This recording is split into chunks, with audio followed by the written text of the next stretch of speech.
My name is Annie Mora and welcome to our new video series, Community Beat. Follow me as I interview people and businesses to learn more about the area of Lake Champlain in northwestern Vermont. Through this series, we hope to gain insight into the local community and what makes our area so unique. In our premiere video, I sit down with founder Bob Camp of Heroes Welcome General Store to learn more about this small business. Can you just introduce yourself and give a brief overview of the store? So my name is Robert Camp. I'm the founder of the Heroes Welcome General Store, which is located in North Hero, Vermont. That's an island in the middle of Lake Champlain. Lake Champlain is the largest mountain lake in the United States, the 6th largest lake overall. And the store was originally opened in the late 1800s. It was the Tud Hope General Store for 95 years. We've now had our connection with it. Just finished our 25th summer, which blows my mind that that happened. Very proud of it though. And the store is probably best known as the provider of an experience, as much as it is known for its items. Like for example, probably our best-selling product is the Thomas Jefferson sandwich. Thousands and thousands and thousands we've made over 25 years, all made by hand, one at a time. Because the post office is in our building, because we have a dock, the only dock actually where people can come in by boat and go walk right to the post office, right to get a lunch, ice cream cone, whatever. That makes us kind of unique. And as you know, Annie, it's in the summer, you can be on the property and see with your own eyes in one moment, several hundred, if not 1,000 people, bicycles in the grass, motorcycles parked by the dozens, boats on the dock, sometimes an airplane at the dock, sometimes often sailboats at the dock or sea-doos. It's just crazy, crazy busy. I've been a retailer my whole life. It's the only thing I've ever done. And it's been a terrific career. I'm sort of in the twilight of that career, rounding third base, as they say. But I just get the biggest charge still today, either outside or inside. Even if you're inside, you come across a woman or two women singing, tapping their toes and looking at merchandise. I mean, that is a home run retail proposition. It's nice to have merchandise that they love, but it's better to have them just feel so much like they're a part of something, and the music's up and they're tapping their toes. And we see people that come, maybe they come for a week or 10 days, they'll come here every single day. And they'll start by coming in for lunch and they come back the next day, or they come in for breakfast, or they just come back. And sometimes they're a little embarrassed about it, but we love it. We just totally love it. We see ourselves, I've said this 1,000 times to my fellow business friends on the islands, nobody gets up in Montreal in the morning and says, let's go to Heroes Welcome.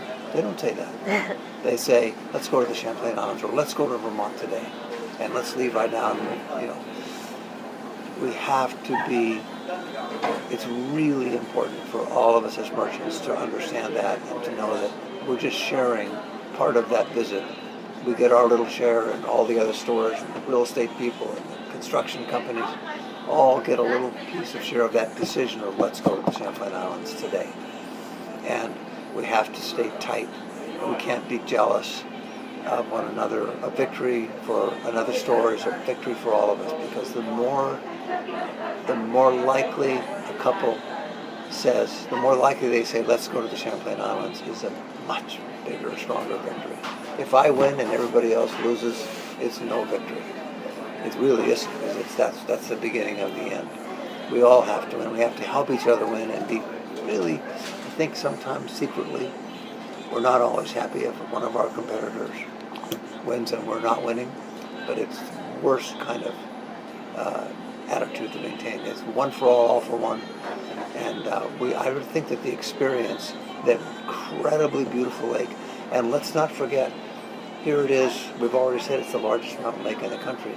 There are days on a Saturday in August, busy time of the year, when you don't see a single boat on the lake. It's just unheard of. I'm from Seattle. In Seattle, you can get killed going water skiing. There's so many boats on the lake. It's just crazy, and you just have to be very, very careful. But something about Lake Champlain, it's a secret that's just now unfolding. And that's going to change the islands. There are a lot of beautiful little lots with not too expensive homes are being purchased. The new owners are tearing down the old homes and building really expensive homes in what is a wonderful setting. They're just changing the equipment a little bit so that they can bring their families and larger families. I think we'll see that. Already now we're seeing, right now in late 2018, there's 4 or 5 homes under construction right on Route 2. It's really cool. Mm-hmm. I mean, that's people putting their money where their heart is. We've had people, by spending a week here, coming to our store, going to other stores, have decided to move here, trash everything there in Boston, selling out, coming up here and changing their lifestyle. I love those stories. What do you think the draw is for people? Like, why do people decide to make the change? There's so many reasons. For a home buyer or for just a visitor, here we are in the islands, this beautiful lake, 130 miles long, 120 miles long, whatever. Coastline, more and more coastline. And it feels so rural, and it feels so quiet and special, and yet there's 2 interstate highways on either side going north and south. One of the 10 great cities of North America, Montreal, is right directly north of us, that provides just endless art, film, fun, walking sites, and it's an incredible city. Ranks right up there with San Francisco, Los Angeles, name the famous cities in America. It's affordable. It's so different than coming to Vermont is so different than from where people are coming from. It's just not Boston. It's decidedly different from Boston. New York, the New York suburbs. It's a really unique place, and I think people are beginning to say, especially in the new economy where people are increasingly working at home. My own daughter spent half of her career as a lawyer working every day at the office. Now she's rarely there in Seattle. She works at home and loves it. That's happening, so that permits people to come here. We've been investing in broadband and things like that, and that can't emphasize that enough. But it's for the real estate markets. There's a whole new proposition to come and live in the islands. And I think 15 years from now we'll still be here. I probably won't be running it. Hopefully it'll be here and bustling, but there'll be, instead of 2 or 3 choices for dinner in the winter, there'll be a dozen choices or 24 choices. That's what's going to happen. Well, people who live here especially, they think of the islands as remote, and people in Burlington think of the islands as remote, but really we're not. We're not remote at all. Yeah. From our home, it's 29 minutes to Burlington. You're correct, and what's extraordinary is how many native Vermonters have never been to Montreal. Mm-hmm. And I think they think it's Ethiopia or something, and it's partly because it's a much faster pace up there, and traffic, but it's part of the experience. And if you're really thinking about like a life change, where you're spending a lot more time here, maybe all your time here, it's wonderful to remember not only the 2 road systems going north and south up each side of our lake, but trains, bus routes, ferry boats. It's really a cool place. There's lots and lots of ability to get around quickly.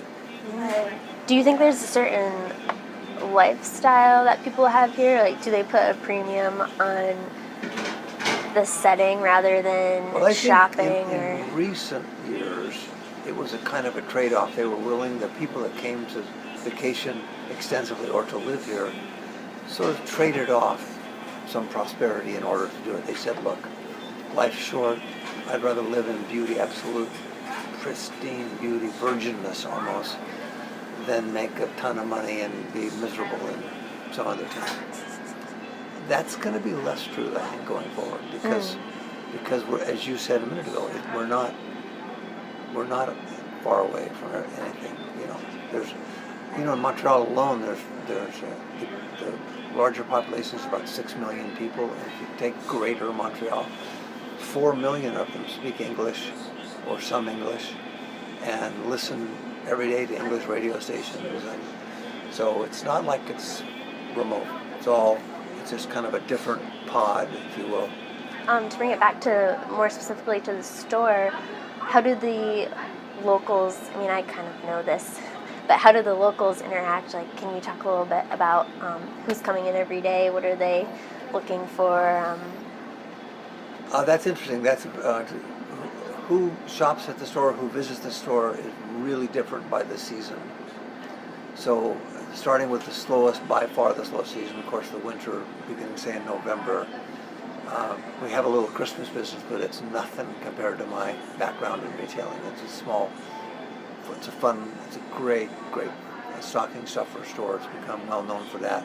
We often do really well on the very last couple of days of just before Christmas. People come up and fill the stockings with fun items, unusual items. There's a loyal group of people who share almost every morning with us, come in for coffee and come in to chat, kind of check up on the gossip. It's a real good gossip center because we have tables. People can sit and have a slow breakfast for a fast breakfast. They can catch up pretty quickly in the politics in the town. There's always politics, and it's amazing. It's just amazing. Then in the spring, often the first people we see are the people who own properties here, but they're summer properties. When they come down to open up the products, the properties, they're very interested, really interested in making sure that we remember them. They don't like to be the summer residents don't like to be thought of as summer residents. They like to be on the inside, and for us to recognize their huge importance to us because they are really important to the business. Then, of course, in the hot of summer, June, July, August, just wild-ass business, pardon my French. There's days where I think the walls are going to fall down in the store. It's a little bit scary some days. It's so full of people.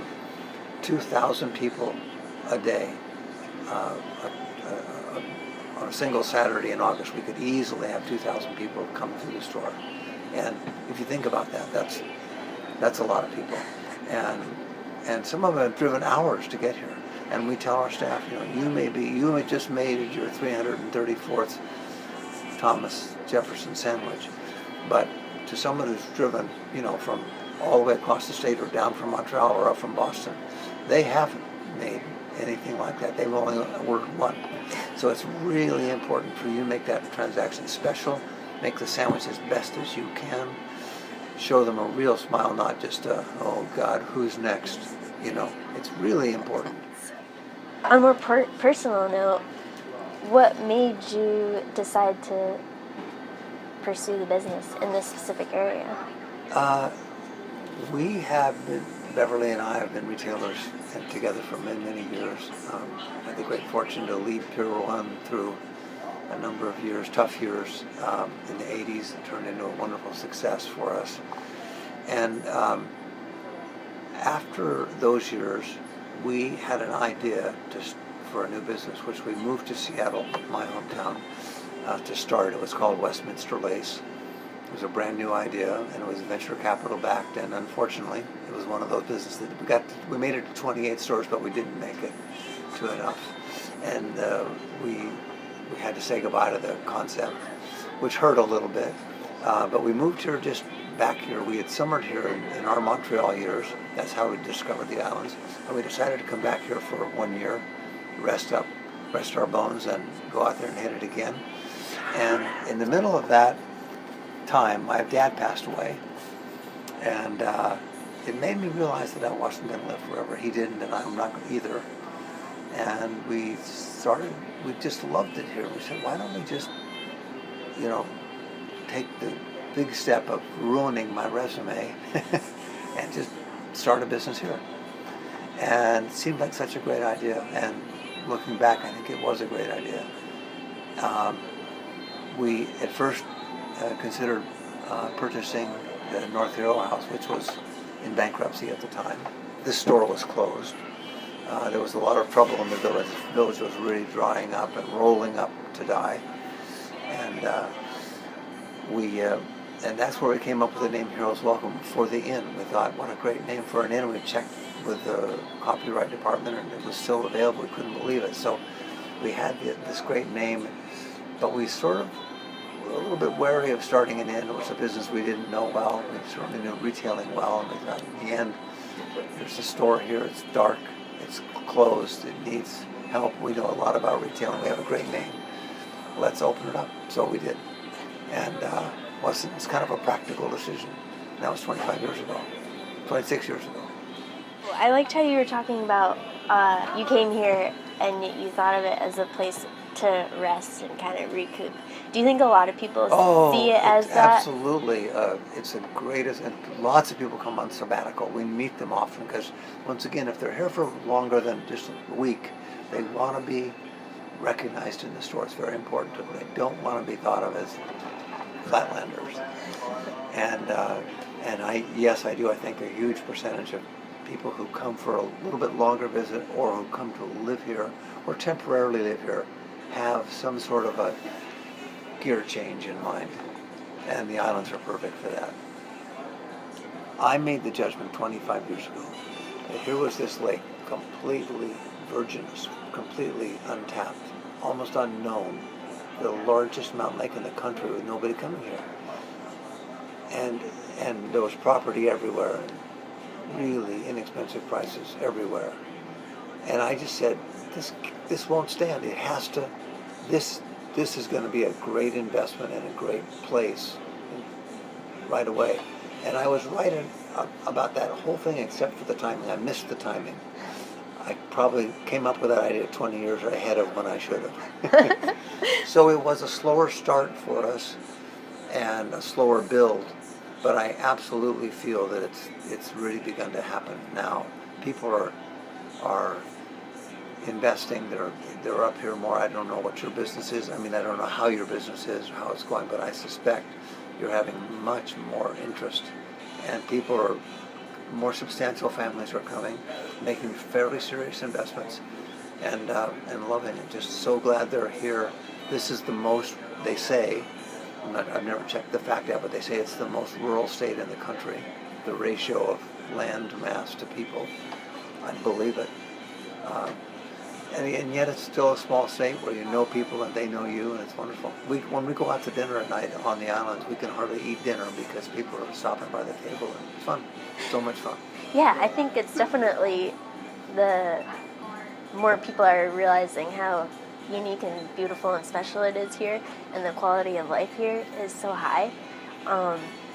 And you can just see in the towns, all the new developments in the towns that it's really clicking. Yeah. It really is clicking. It's I'm a member of the Economic Development Board, and it's really fun to see it. I mean, it's really bubbling now. I mean, it'll get busier, and there'll be problems because Route 2 is already getting busy at rush hour, and we'll have to address all that. You can't ignore it. And schools are always really important, and there's a few arguments still raging about how many schools we need and that sort of thing. But they'll get all that sorted out. And the reason they will is that if you took a string and stuck it in our front door and took that string out 500 miles and circled the store with a 500-mile radius, there's 40 million people that live within that circle. And some of them are going to want to get out of the rat race life they live because they can do really well on their own computer at home. Some are going to just want a place to hide away from now and then, or for their families to gather now and then. But I don't think the secrets will be kept much longer. If it may already be out of the bottle, if it will. Can you talk more about why you've decided to stay here? Is it the place? Is it the business? Or is it family? We sort of wobble around like a lot of people. We have the option to live not anywhere we want to live, but certainly a pretty nice range. And our family is spread all over the world, from Italy to Seattle to California. And we just sort of add it all up and just we have a beautiful home here. It's on the water. We just picked up a new boat for the family, and it's a pretty special place. It's pretty hard to duplicate, what we have. And although our plans as we get older now are to travel more, and but we like very much the base. We live in a home that we built in the '80s and sold it, and then just bought it back. Just bought it a couple years ago, and it's a house we designed and built in the '80s, and it's really neat to be back there. Our kids' names are still in the cement in the basement. That's really special. What's coming up in the next few weeks around here? So it's early December as we talk in 2018, and we're preparing now for a Christmas rush. We have a big annual stocking stuffer sale when we tell people they can bring in the biggest sock they can drag in the door, and if they can get whatever they can get inside that sock, they can have for 20% off, with a few exceptions like gasoline and things like that, food. But there's thousands and thousands of items in here. It's a terrific place for stocking stuffers, and everybody tells us that. And then in the deep winter, we have another event called Great Ice, which is now about 12 years old, and we take advantage of the fact that Mother Nature freezes the lake, which is immediately next to our store. We're the only store in Vermont, I think, that is literally right on the waterfront. The front door of our store is 50 feet from the lake, and we think that's a huge advantage. But in the winter, it means people come out, they want to go ice skating and play games, and we have a big bonfire kickoff where we put all the Christmas trees from the community onto a pile and light that puppy off, and then it starts a couple of weeks of activities, dog sled races and all kinds of stuff. That's now, I was the founder of that, but it's now in better hands, and I'm just more of a helper these days, but it's a great event. And come in here in late February, and you'll see people with, soaking wet clothes on and changing into their skates or out of their skates and into their boots or whatever, and having lunch and sandwiches. When people come to shop, just so much depends on what they're about. I've already mentioned grandparents who are asked to come before they even take their grandkids home. Probably 95% of the people, maybe more than that, who visit the store buy something. But it can still be quite small. It could be a cup of coffee and a donut, But in retailing, like in my Pier 1 years, maybe 60% or 55% of the people who came to a Pier 1 actually buy something. Lots of people would just enjoy it and leave. This is a little different, partly because it's remote, and if you don't want a cup of coffee here, you're going to have to drive a few miles to get one. But you'll see a woman deep in the store with her arm full of stuff, and we'll go get her a basket, and she'll be grateful, and she'll keep shopping. The happier they are, the longer they stay, and that's why we love to play music and be. Oh, and also I should say, I'm the buyer of most of the non-food items, like the items around us here this morning. If an item makes me laugh as I see it, I almost always buy it. Because, I just want to see people singing and laughing, tapping their toe and staying for an hour and a half and then having lunch. That's a home run for us. And in the winter, like especially around the Great Ice and the tree lightings and stuff like that, it seems like the community just comes right out and you see faces that you haven't seen. Oh, exactly. In fact, just recently, at the second annual Christmas parade in South Hero, I was saying to my wife, it's just people that you don't see in the winter. We all stay inside a little bit too much, and it was wonderful to see hundreds of people out with all bundled up, in the cold, with watching the floats go by. It was really cool. It was probably nice from transition from the summer where it's bustling every day. Oh, absolutely. Mm-hmm. Yeah, no, I love February. It's one of my favorite months. It's so beautiful, and the lake is kind of yours. You know, you just step out on it, you can't see anything, and you can almost imagine what it was like to be a member of Rogers Rangers, or to be one of the. Oh, that's something else we should talk about. The heroes. That's really important. The why are the Heroes Islands named that? It's really important to tell people that this is not a Disneyland. This is not a fake feeling created by marketing people. These islands were actually awarded in 1789 to the members of Ethan Allen's brigade, who he felt and everybody agreed with were true heroes, and especially at the beginning of the war, when critical battles were won by these guys who weren't soldiers at all. They were farmers, and some of them were business people. The man who and late in that year, 1789, Ethan Allen and his brother came up with the idea of giving about 60 acres to each of them, and to line it, to map it out on these islands, just give them the islands essentially. This store itself is on one of those plots, and the guy it was given to was an inn owner in Bennington, Vermont. And he had no military background at all, but he was pissed. And he went to war to, the country, the colonies wanted their independence, and they were willing to fight for it. And they got a fight, and it's 7 or 8 years long before it was resolved. But this was the real deal. These were genuine people who had fought for a brand new country and were given these properties for free.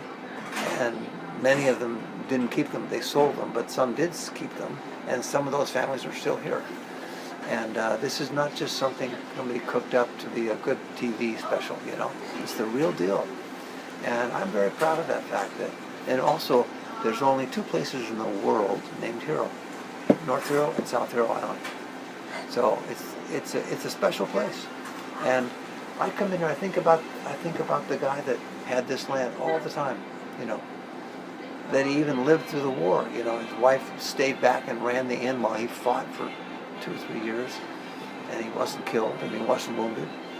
And several years later was given this property, and could have been the guy that opened this store. He wasn't, but he surely could have been, because it's a similar deal. Wow. Yeah, it's really amazing to know the history of the islands and how different how it's evolved over time. And exactly. In the late 1800s, when it was first going, it was a true. We call ourselves a general store, but there's a lot of novelties and stuff in here as well. But we do sell gasoline and combs and aspirin and not such attractive things, and then also sell some great clothing and mugs and puzzles and all kinds of stuff that aren't specifically provisions, but it's the real deal. And there's a lot of general stores out there that this one was in the early days. They sold meat and it was really a provisioner of the basics. And this town, this little tiny town, was called the city, because if you lived on Isle La Motte, or South Hero, or you come to the city, they knew you were coming to North Hero. And in some cases you had to take a ferry. In many cases you had to take a ferry to get here. that is so funny that they called it the city. I know. Because now it's like... if you mention to Doug Tuttle, whose family is still here, and whose family owned this store for 95 years, it would be not surprising for him at all to hear the words, "This coming to the city." And Doug, is he still... He's 86 years old. He's in here almost every single day. Gets his paper? Gets his paper. Still playing bridge, loving bridge. He was a fighter. He was a soldier in World War II. And we have a picture on the wall here in the store taken of him the day before he enlisted with the Navy. And that's so special to have those people who have been here. And they won't be here long time, but they're the true foundation of the business. And by the way, Heroes Welcome probably will be for sale in the foreseeable future. I'm 75. been a long run. I've been a retailer since I was 16. And we're on the lookout for a young group or couple full of energy, love retail, love people. Of course, we want a fair price, but we're more interested in who would lead it on than that. Right, because you want to keep that same. Oh, because we're not community moving sense. anywhere. Yeah. We're staying right here, and we'll be in this store every day like everybody else. But we would love to find a couple of just bust them to go and change it up. I've got already a long list of things I'd love to do if I was to buy it all over again. Can you talk about the staff and who runs the front of the store operations? Be happy to. Probably the most important story of all about Heroes Welcome is the people who have been with us for years and years. One of our associates in the store right now started in 1993. A long time ago. It's over 20 years, almost 25. Wow. It is 25 years. There's just terrific knowledge within the store. The crew, whether they're working upstairs in mail order or in web business or down in the deli or in the bakery, just so skilled and so passionate about the business. All of us feel the same way. When a customer's smiling, again, to go back to something I said earlier, when she's smiling and she's tapping her toe and she's singing, you know you're doing something right. And we really, we just wouldn't have ever made it this far along down the road without that great crew. Our the couple that run most of the front end of the business, the part of the business that's seen most by most customers, Paul and Carlene Letourneau, have been here for 20 years, and they know the customers as well as I do, better than I do. So we just couldn't do it without them. Just couldn't do it. We tell the parents, there's a sort of a new trend in America of moms and dads stepping in to kind of be the negotiators for their kids, and we don't encourage that. We say, look, trust us. We know these guys really well. We've been working with people our whole life, and they'll come home tired, and they may smell a little bit like mayonnaise at the end of the day, but they'll sleep well, and they'll be very proud of their years here. And the proof of that is they keep coming back. I'm sure there's places where you can make more money, but we certainly, if we didn't pay a fair wage, then they wouldn't be coming at all. But we just love that loyalty, that we really do, and really appreciate it. I've thought many times of having a Heroes Hall of Fame of our own associates, but there's just no room on the walls. We just keep looking around for it. But Where would I'd we love put it? to have, like Amy McGettrick, good example. Started when she was 14. Oh, wow. Became a nurse. For 7 years she was a nurse. Then she went to medical school. Now she's our doctor in South Hero.